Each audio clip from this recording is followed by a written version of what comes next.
나이가 들면서 좋은 점 하나가 다른 사람에 대한 이해심이 커지는 것인데요. 예전에는 절대 이해 못하겠던 것들도 나이가 들면서부터는 그럴 수도 있지. 저 사람은 그런가 보다로 생각이 많이 바뀌더라고요. 살아온 삶이 길어지고 다양한 사람들을 많이 만나오면서 내가 알고 있는 세상만이 전부는 아니다라는 걸 깨닫게 되었거든요. 그래서 쉽게 누군가에 대해서 속단하려 하지 않고 이해하려고 노력합니다. 그런데요, 그럼에도 불구하고 참 이해가 안 되는 사람이 한 명이 있습니다. 바로 저희 동서예요. 잘못됐다는 건 아니지만 동서는 저라면 절대 하지 않았을 선택을 했거든요. 어떤 일이 있었는지 지금부터 그 사연에 대해 말해볼까 합니다. 저는 대학교 평생교육원 교수로 일하고 있습니다. 남편과는 소개로 만났는데 저희 시댁은 꽤 부유한 편입니다. 아버님은 저희 지역에서 종합건설사를 운영하고 계시는데 회사 규모가 좀 있는 편입니다. 남편과 도련님은 아버님 밑에서 일을 하고요. 저와 남편이 결혼을 할 때 어머님과 아버님이 그러시더군요. 아들 낳는데 최선을 다해달라면서요. 갖고 계신 재산은 아들 있는 집으로 다 넘겨줄 거라고 하시면서요. 솔직히 어른께서 하시는 말씀이니까 네 했지만 저는 좀 시큰둥했습니다. 성별을 제가 정하는 것도 아니고 아들이면 어떻고 딸이면 또 어떤가 싶기도 했거든요. 게다가 저나 남편도 나이가 좀 많다 보니 임신 자체가 잘 될지 염려되기도 했고요. 저도 무리해서까지 아이를 낳고 싶은 마음은 없었습니다. 그건 저희 남편도 같았어요. 원래 다른 일을 하고 싶었는데 아버님의 성화로 아버님 밑에서 일을 하는 거라고 했습니다. 성격 자체가 저랑 비슷한 면이 많은데 큰 욕심이 없어요. 아버님 재산 물려주시면 당연히 좋겠죠. 하지만 아버님 본인 재산 본인이 쓰고 싶은데 쓰시면 되고 저나 남편도 따로 재산이 적은 것도 아니다 보니 솔직히 엄청 큰 욕심이 있는 건 아니었습니다. 그렇기 때문에 아이에 대해서도 생기면 좋고 안 생겨도 어쩔 수 없다라는 게 솔직한 제 마음이었어요. 제 마음이 그렇게 절박하지 않아서 그런 걸까요? 정말 아이는 잘 안 생겼습니다. 어머님의 성화에 병원에서 검사도 해봤는데 큰 문제는 없다고 했어요. 남편이나 저나 둘 다요.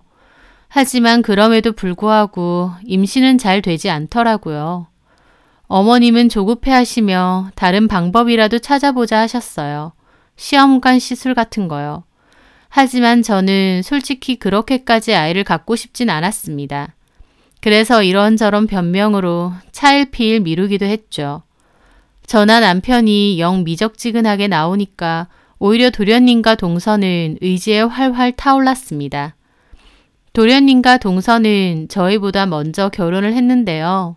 저희 남편과 달리 도련님은 야망이 많으신 분이에요. 건설사도 본인이 물려받고 싶어 하고요. 그렇다 보니 당연히 아이를 빨리 갖고 싶어 했던 것 같은데 그 두 사람에게도 아이는 없었습니다. 동서가 2번인가 3번 정도 유산을 했다고 하더라고요. 유산을 그렇게 많이 하다니 몸이 많이 약한가 보다 걱정했는데 나중에 알고 보니 자연유산을 했다기보다 성별을 알고 나서 화학유산을 한 것 같기도 했습니다. 임신했던 아이가 아들이 아니었던 것 같더라고요. 나중에 그 얘기를 들었을 때 참 놀라웠습니다.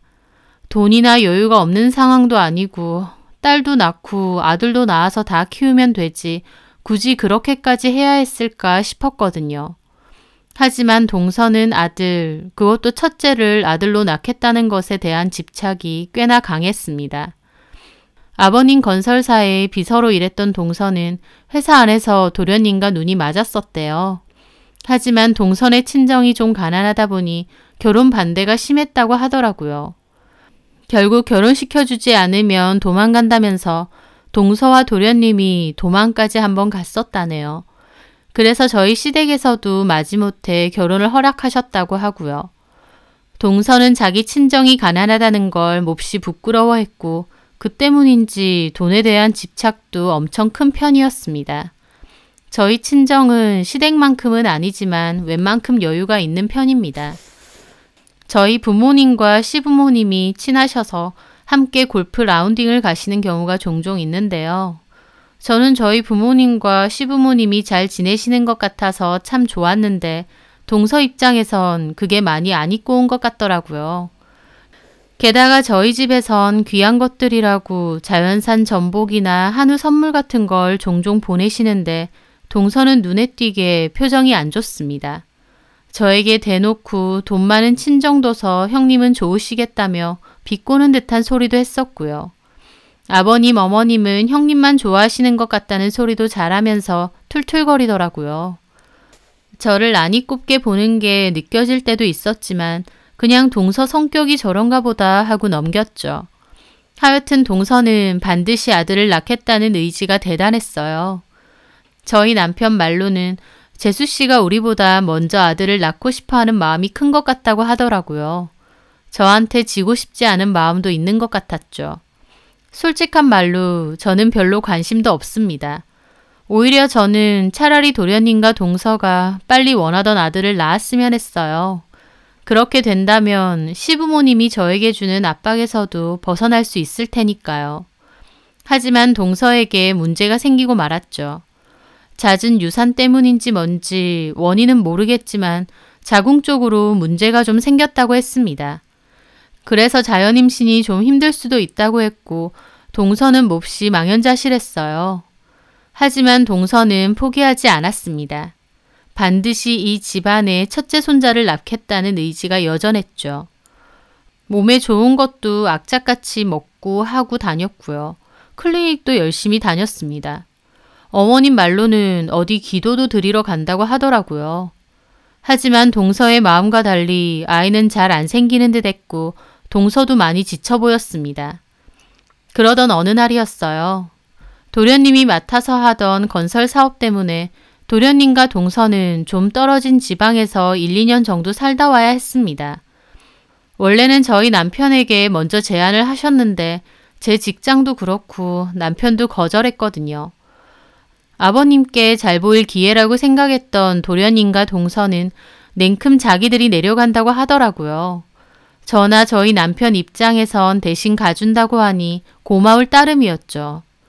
그렇게 얼마간의 시간이 흘렀고 명절이 다가왔었습니다. 저와 동서는 시댁으로 가서 명절 준비를 도왔어요. 그런데 동서는 집에 오는 순간부터 표정이 몹시 안 좋더라고요. 혹시 어디가 아프냐 물었는데 아무것도 아니라고 했습니다. 그렇게 차례도 지내고 가족끼리 다 둘러앉아 잠시 쉴 때였어요. 저는 전화통화할 게 있어서 잠깐 그곳을 빠져나와 정원 뒤편으로 갔습니다. 그런데 누군가 싸우는 소리가 들리는 거예요. 뭐지 싶어서 다가가니 도련님과 동서더군요.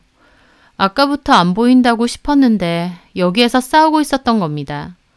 두 사람은 꽤나 격하게 싸우고 있었는데 동서는 울면서까지 화를 내고 있더군요. 아무렇지 않은 척하면서 이러고 있는 거 진짜 미치고 팔짝 뛸 것 같아. 그냥 집에 가고 싶어. 제발 진정 좀 해라. 너 같으면 진정하게 생겼어? 네가 인간이야? 너 하나 믿고 아는 사람 없는 그곳까지 내려가서 사는데 나는 집안에 팽개쳐놓고 너는 딴 년이랑 놀아나? 너 그 기집애한테 돈도 주고 선물도 주고 난리도 아니더라? 저는 숨어 들으면서 깜짝 놀랐어요. 그 지역에 내려가 있는 동안 도련님이 다른 여자와 바람을 핀 것 같았습니다. 어쩐지 동서의 얼굴이 몹시 상해 보였는데 그게 그 때문인가 싶더라고요. 그냥 만나고만 다닌 거면 내가 이러지도 않아. 근데 임신을 시켜? 너 진짜 미친 거 아니야? 그 기집애도 미친 거 아니냐고. 저는 그 말에 입을 틀어막았습니다. 도련님과 바람난 내연녀가 임신까지 한 모양이더라고요. 수술하라고 돈 줬어. 이 미친놈아. 내가 안 뒤져봤으면 영원히 모를 줄 알았지. 그렇게 동서는 울고 도련님은 잘못했다며 달래고 저는 조용히 발걸음을 옮겨 그곳을 빠져나왔습니다. 그런 사람처럼 안 보였는데 도련님도 참 별 수 없구나 싶더군요. 동서 아니면 안 된다고 하면서 가족이고 회사고 다 내팽개치고 도망까지 갔던 남자가 정작 결혼하고 나선 다른 여자랑 바람이라뇨. 도련님에 대한 실망이 정말 컸고 동서도 너무 안타까웠습니다. 동서가 어디 말도 못하고 속으로 얼마나 마음고생 심했을까 싶어서 안쓰럽더라고요. 하지만 몰래 들은 이상 절대 티내지 않아야겠다 다짐했죠. 두 사람은 싸움을 끝내고 다시 올라왔는데 동서도 어느 정도는 진정이 된 모양이었습니다. 같은 여자로서 동서가 얼마나 힘들까 마음이 쓰였지만 겉으론 절대 티내지 않았죠. 그런데 그 후에 좀 놀랄 일이 생겼습니다. 그 일이 있고 한 달 정도 지났을 무렵 동서가 갑자기 임신을 했다며 알려온 겁니다. 이미 4개월 정도가 되었다고 하면서요. 어머님은 왜 명절 때 말 안 했느냐고 하셨어요. 하지만 동서는 워낙 유산이 잦다 보니 이번에도 혹시 잘못될까봐 미리 말씀 못 드렸다고 하더라고요. 어머님 아버님도 몹시 기뻐하셨죠. 저도 처음엔 잘 됐다고 축하를 해줬어요. 그런데 가만 생각해보니 좀 그렇더라고요. 왜냐면 그때 두 사람이 싸울 때 내연녀가 임신을 했다고 어쩔 거냐고 한 게 떠올랐거든요.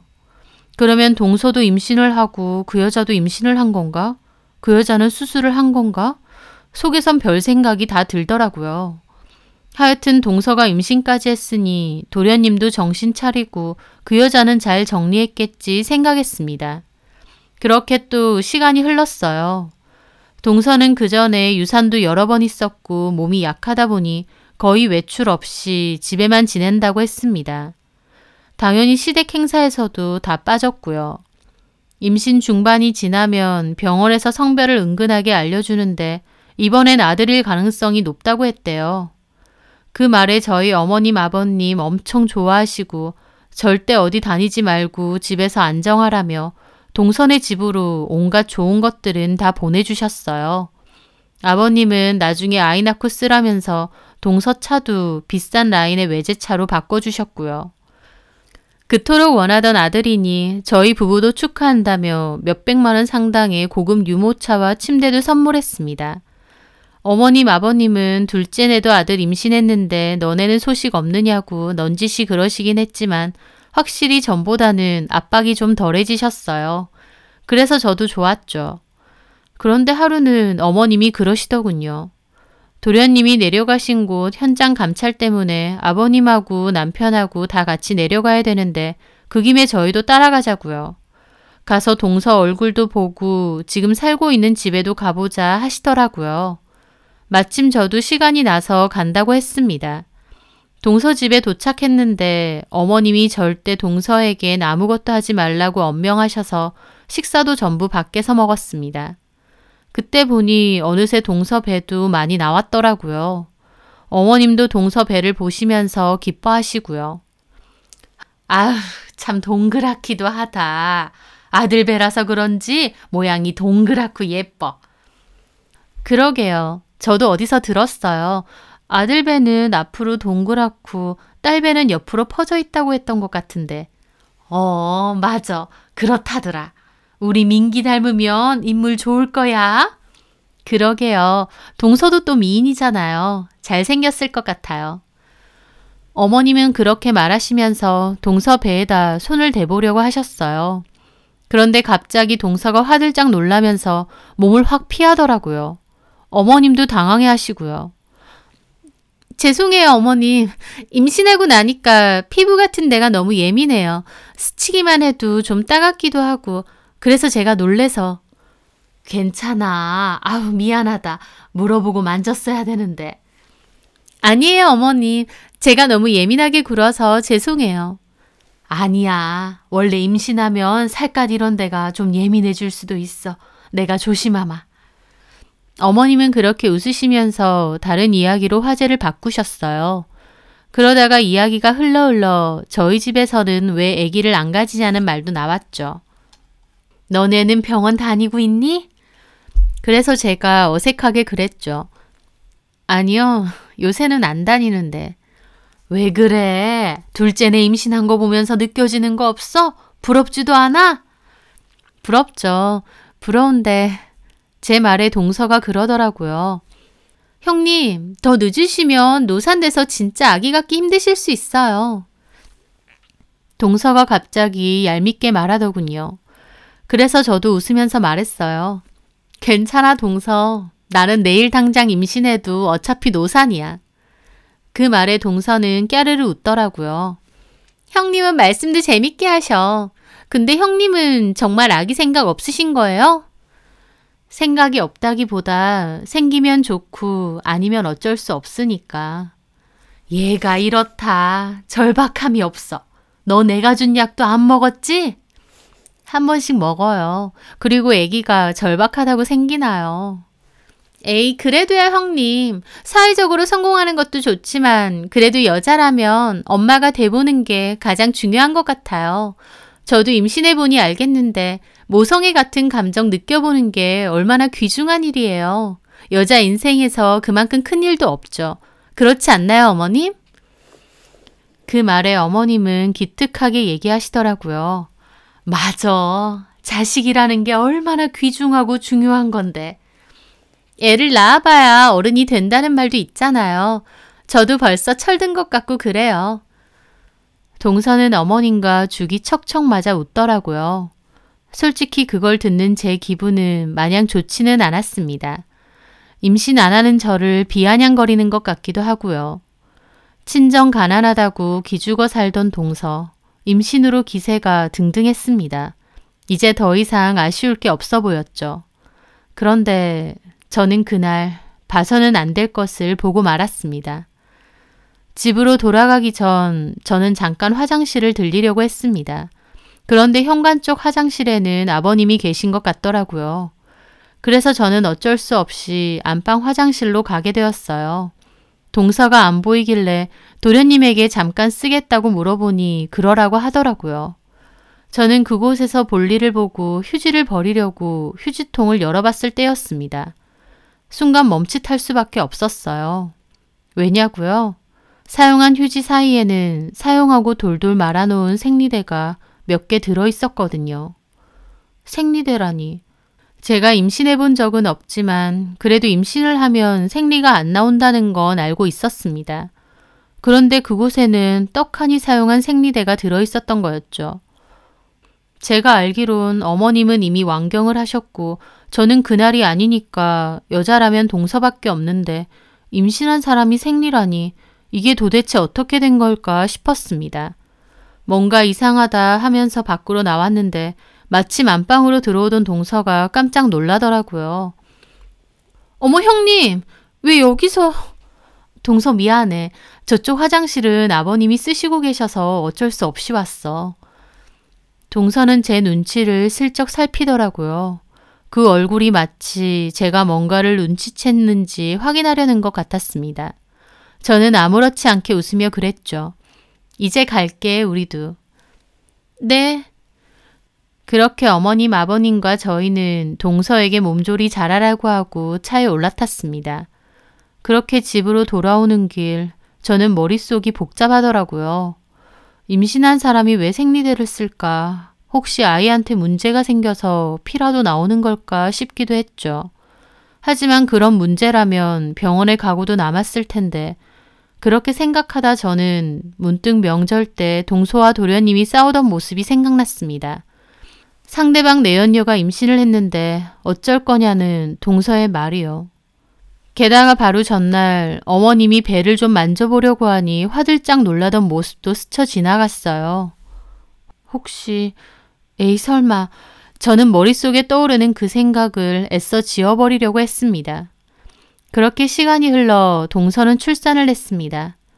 코로나 때문에 병원도 조리원도 다 외부인 출입이 안 된다고 해서 결국 퇴원 후 집으로 돌아오고 나서야 어머님, 아버님 그리고 저희 부부도 찾아갈 수 있었어요. 손자를 안으신 어머님, 아버님 입이 귀에 걸리시고 어머님은 동서내로 따로 일하는 사람 붙여줄 테니 몸조리 잘하라고 육아에만 신경 쓰라고 하셨습니다. 저도 방에서 쉬고 있는 동서에게 말했죠. 동서 정말 축하해. 도련님이랑 많이 닮은 것 같아. 그쵸? 고생 많았어. 몸도 약한 사람이.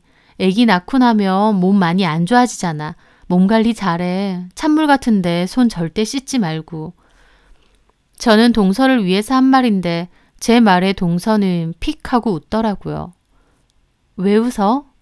아니요, 형님. 그렇게 말하시니까 꼭 애 먼저 낳아보신 분인 것 같아서요. 솔직히 형님은 잘 모르시잖아요. 그런 거. 그 말에 저는 빈정이 확 상하더라고요. 안 좋은 말도 아니고 자기 걱정해서 하는 말인데. 그런데 그 말을 하는 동서는 꼭 저한테 우월감을 가지고 있는 듯 했습니다. 너는 못 낳은 이 집안 손자, 내가 낳아줬다. 그런 느낌이랄까요? 그냥 지나칠 수도 있었지만 동서가 그렇게 나오니 저도 계속 의문이었던 그 말을 꺼낼 수밖에 없었습니다. 그래서 저도 웃으며 말했죠. 그래, 나는 모르지. 안 낳아봤으니까. 근데 동서, 그렇게 치면 동서도 잘 모르지 않아? 네? 저는 혹시 방 밖에서 다른 사람이 들을까 동서에게 다가가서 슬쩍 말했죠. 동서도 애 안 낳았잖아. 그치? 제 말에 동서는 얼굴에 핏기가 확 빠져나가는 것처럼 얼굴이 창백해졌어요. 네? 무슨 말이세요, 형님? 너무 당황하는 모습을 보자 내가 생각했던 게 맞았구나 싶더라고요. 저 애 진짜 동서애야? 도련님 앤 건 맞는데 동서애는 아니지? 동서는 막 주변을 살피며 그러더라고요. 형님, 어떻게 하셨어요? 그 순간 진짜 맞구나 싶었습니다. 제 예상이요.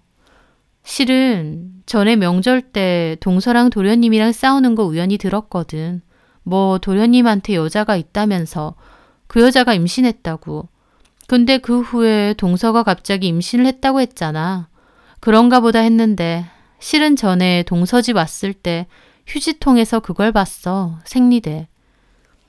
제 말에 동서도 몹시 당황하더라고요. 혹시나 했는데 맞구나. 동서는 눈을 꽉 감더니 한참이나 아무 말이 없었습니다. 그러더니 말문을 열더군요. 맞아요. 그 여자예요. 처음엔 지으라고 했는데 아들이라고 하더라고요. 그래서 낳아달라 했어요. 제가 키운다고 하면서요. 그 여자도 돈만 주면 그렇게 하겠다 하더군요. 다른 사람한텐 이런 사실 안 알리고 싶어서 제 배에다가 임신 모형 쿠션까지 넣어가면서 연기한 거고요. 형님이 아실 거라곤 상상도 못했어요. 동서의 모습을 보자 저도 폭로한 게 괜히 미안하더라고요. 동서는 또 한참 생각에 잠겨 있다가 저한테 그랬습니다. 근데요, 상관없어요. 제 자식이라고 생각하고 키우려고요. 어쨌든 민기 씨 애는 맞잖아요. 동서는 괜찮겠어? 그럼요. 아무렇지도 않아요.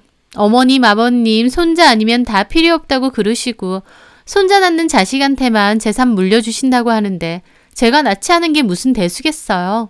저 보란 듯이 저 애 잘 키울 거예요. 그러니까요, 형님. 형님도 모른 채 해주세요. 저는 고개를 끄덕였습니다. 말할 생각도 없어. 솔직한 말로. 어머님, 아버님이 아신다고 해도 달라질 것도 없을 것 같아. 결국 도련님 애인지 아닌지가 중요하실 테니까. 그렇겠죠. 저도 그렇게 생각해요. 민기 씨 아들인 게 중요하지 제 아들인 게 중요하진 않으시겠죠. 하지만 저도 제 자리는 지켜야겠어요. 괜히 그 핑계로 그 내연녀를 제 자리에 앉힐 순 없잖아요. 그 말을 하는 동서는 비장하게 보이기까지 했습니다. 결국 어떤 방법으로든 손자를 어머님 아버님께 안겨드리는 것이 동서의 목적인 듯 했어요. 동서도 이렇게 되길 원한 건 아니겠지만 그 여자가 임신했고 아들인 걸 안 이상 이렇게 하는 게 최선이라고 생각했던 것 같습니다. 동서는 임신이 어렵고 그 여자는 이미 도련님의 아이를 임신했으니까요.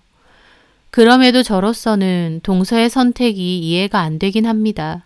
저라면 남편이 밖에서 다른 여자와 애를 가져왔더라면 뒤도 보지 않고 이혼할 것 같거든요. 더더욱 남편이 밖에서 낳아온 애를 키울 생각도 없고요. 내 눈앞에서 외도의 결실을 보고 있는 건데 그 아이를 내 아이처럼 키울 자신도 없습니다.